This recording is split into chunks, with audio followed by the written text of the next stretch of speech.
Hello and welcome to you all to Our Africa. My name is Matapelo Moloi and this is the show that aims to unite all Africans across this beautiful continent. In today's episode, we focus our attention on a rather sensitive topic, the plight facing the Democratic Republic of Congo and what can be done to better the situation in that republic.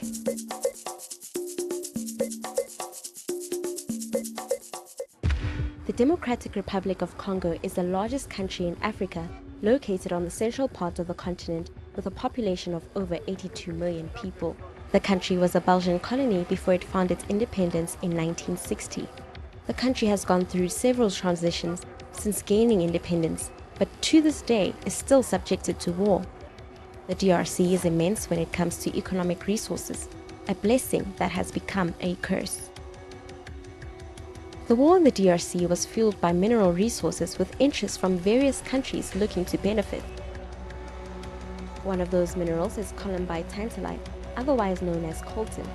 Coltan is used to manufacture tantalum capacitors, which are used in electronic products like cell phones and computers. It has been cited that the mining of coltan has been used to finance serious conflict in the northern eastern region of the DRC.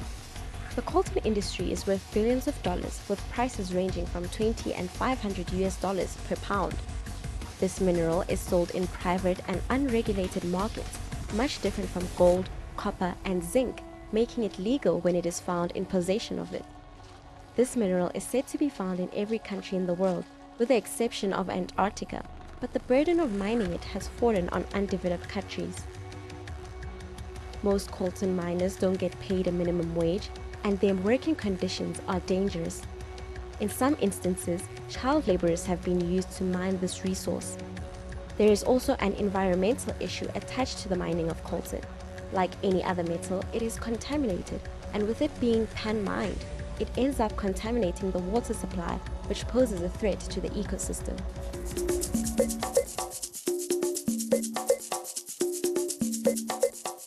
It is Maya Angelou that said that there is no greater agony than that of bearing an untold story inside of you. Some of our stories don't even make it to the mainstream media.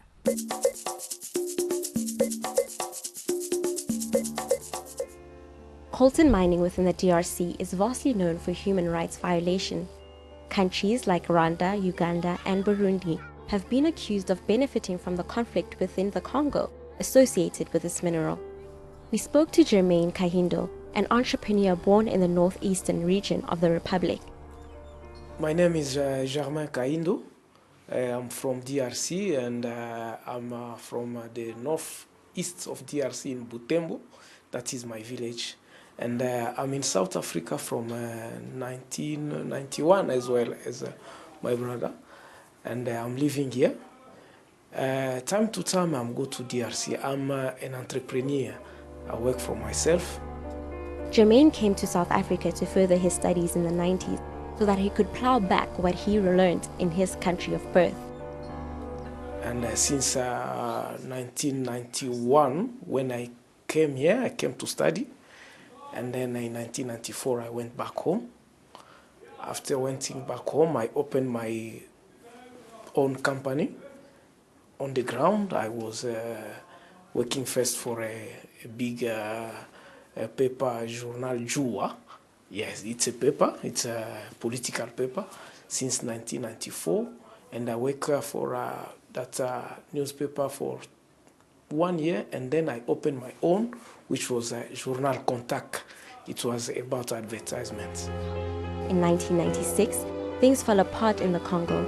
And more than 20 years later, nothing much has changed. And then the war came in 1996. Everything was down. We tried to survive with all the war, the political change which was happening in the country. And in 1998 again, it came and it took us really, really very bad. And we was down, everything, material, we was looted. And so I decided that I cannot stay anymore. And I come back to South Africa. But during that time, I was coming because I was needing some computers. You remember by the 90s, South Africa had some material that I was needed in my company. I was coming time to time here. And then from 1999, I decided to stay. And since from there, I come back again. I went back again in 2005. I went back. I went back again, went there for just to visit the family for, it was 2 months, and then come back. And then in 2010 again, I went there. He describes the situation at his home country as unbearable, with the quality of life substandard. Majority of people live in fear and beyond the poverty line. It's unbearable. Unbearable for normal people. For normal people, it's unbearable because most of the simple guy, the normal people, they are living a life that only those who are out of the country can support. If you are not connected, that's what they call it in Congo. If you are not connected to that system which is in place, you cannot survive. And it's only a couple of guys, a group of people who having money. And the rest of the country, you have to fight for yourself. So, I don't know if you don't know, you can see hell where everybody doesn't have. Everybody are crawling, and you will see two people whose their life are good.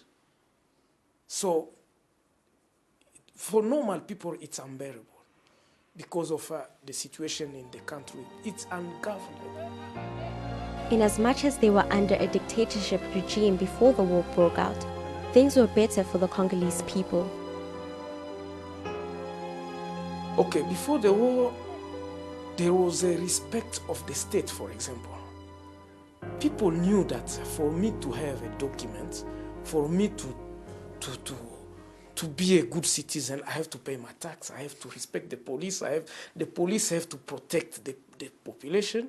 So we was having an umbrella of the state which is protecting everybody. But for now, the umbrella is not there anymore. So everybody is on his own. Politician is on his own. Population, people, entrepreneur like me, if I decide I'm going to do something, business in Congo, I have to know that I'm on my own. There is nothing which is protecting me.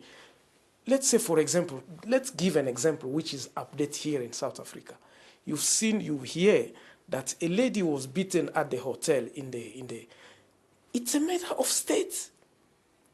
There is law, somebody have to protect the law.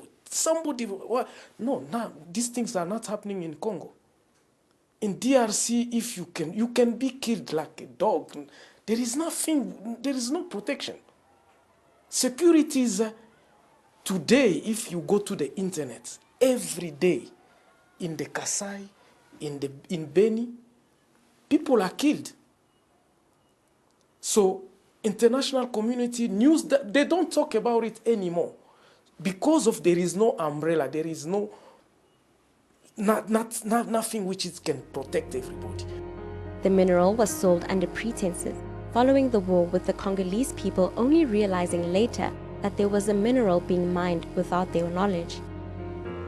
Coltan mining has become an easier source of income for the people in Congo, with many of them abandoning agriculture and preferring to mine instead. There is two aspects of these things.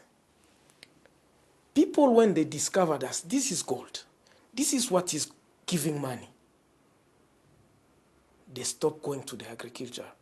They cannot do agriculture. Why? Because the insecurity, which is, people doesn't go to the farm anymore.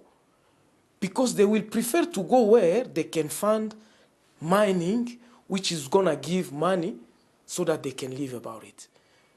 And then remember that when there is no farm, when the agriculture is down, it means that you have to export, to import from rice, food is coming. So those companies, they will organize to bring food on your table, you give us the mine. That's the problem. So a lot of people, they will run away from the village, they will come in town with the bag containing the coltan, containing those minerals, because they know that a bag can cost something like $20 or $50. Majority of them feel they cannot wait for crops to grow, and because of lack of infrastructure, there are also no roads, making it difficult for farmers to access the markets with their produce.